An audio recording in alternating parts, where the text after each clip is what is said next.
Achalasia is a fairly rare disease in the world, and yet it's one of the most common topics that you'll see on the boards when patients come in with complaints of dysphagia.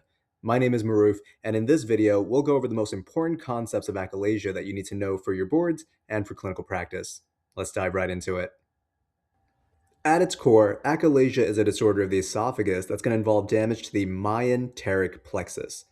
This in turn leads to significant tightening at the lower esophageal sphincter and abnormal peristalsis of the esophageal body.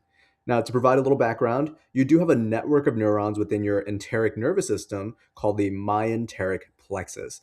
Now, this nerve bundle normally causes peristalsis of the esophageal body and relaxation of your lower esophageal sphincter. However, in achalasia, there's an autoimmune process that basically damages that myenteric plexus, and now instead you're getting this tightening of the lower esophageal sphincter and absence of peristalsis when the esophageal body. Now, majority of these patients with achalasia will usually present with dysphagia or difficulty swallowing as their key chief complaint.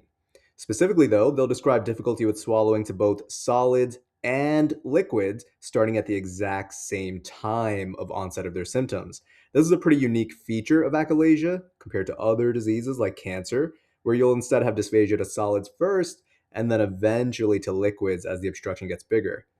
Now, patients with achalasia may also complain of regurgitation of food or chest pain from that significant pressure buildup in the esophagus, or even weight loss from being unable to obtain their appropriate nutrients. However, these ancillary symptoms are usually not the chief thing that patients are worried about. They'll usually say, no, listen, my difficulty swallowing is my primary concern, and that's exactly the way that the boards will present these patients as well.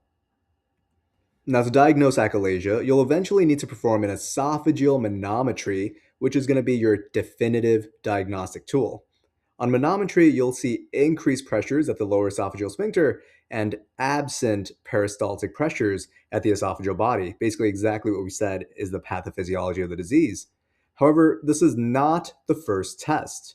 On your boards, the first test is always going to be a barium swallow study, where you'll classically see this bird's beak appearance, which is a key finding in achalasia.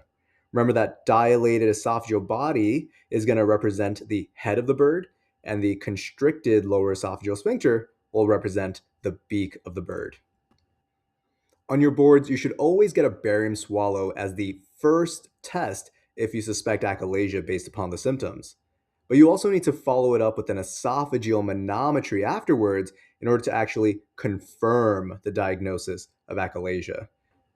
Now, I do want to take a second here to differentiate from actual clinical practice, since in real life, we actually do endoscopy with biopsy first so that we can rule out malignancy, which is going to be a much bigger concern for us.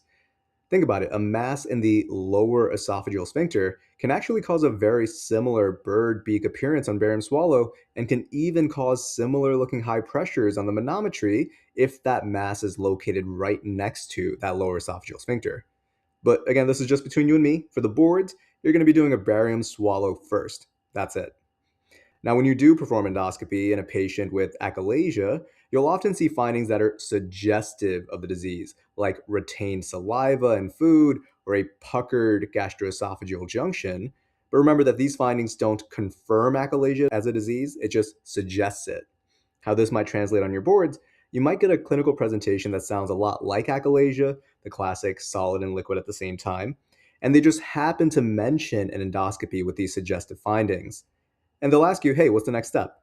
Remember that the next step is always to confirm the diagnosis with manometry, since manometry is a requirement at the end of the patient's workup to actually confirm the diagnosis of achalasia.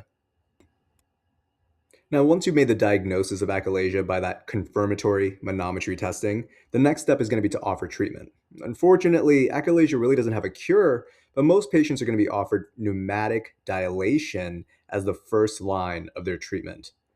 That's where you're going to go in endoscopically and try to dilate the esophagus with a balloon in order to provide at least temporary relief. If a patient can't undergo pneumatic dilation, like let's say they're old or there's concerns for esophageal perforation, then you can always offer Botox injection instead, which will help to temporarily relax that lower esophageal sphincter and again provide some temporary relief. Sometimes instead, you're going to perform the Botox injection as a temporizing measure, or a bridge until the patient can actually get their surgery, let's say like a couple weeks later. Now, the management options for achalasia can get even more complex from here, including a few surgical options and surgical criteria, etc. But in reality, the boards don't really test much more beyond here, so we won't focus on that either. So, before we wrap up, it's important that you can answer some of these questions with confidence, since these are the concepts that the boards want you to actually know. Take a moment, check your knowledge of these questions, and of course, feel free to rewind the lecture as needed. Otherwise, be sure to check out my review on GERD, since achalasia is an important cause of dysphagia and all, but it's certainly not the most common cause. Also, be on the lookout for my next video on esophageal cancer, which is our final topic of the dysphagia ecosystem. I'll see you there.